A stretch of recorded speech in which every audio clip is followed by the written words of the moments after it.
I felt he was sort of starting to lean, towards Boston, just as he got some clarity on it.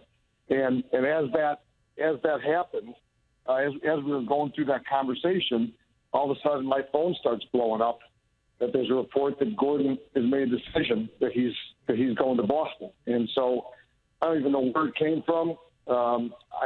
It's hard for me to believe that somebody can write something without checking with the sources that are making the decision. Like, nobody called me, nobody called Gordon, and somebody just tweets this thing out, and it caused a firestorm.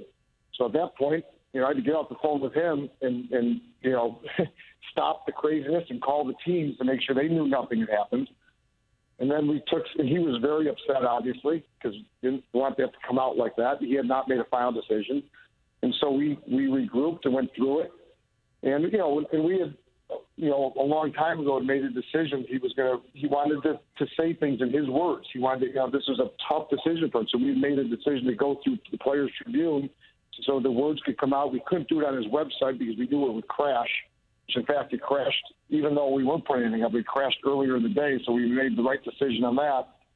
And we knew that there would be people out there that were thinking, he's just writing a story or something, when this came out. But the reality of it is he had been writing this. He had a ghostwriter at the Players Tribune that he'd been talking to over the last week. It was almost like cathartic for him to go through and explain what he was thinking and what was going on. And there were 3 different versions because we didn't know what he was going to do. He just kept changing his mind every day.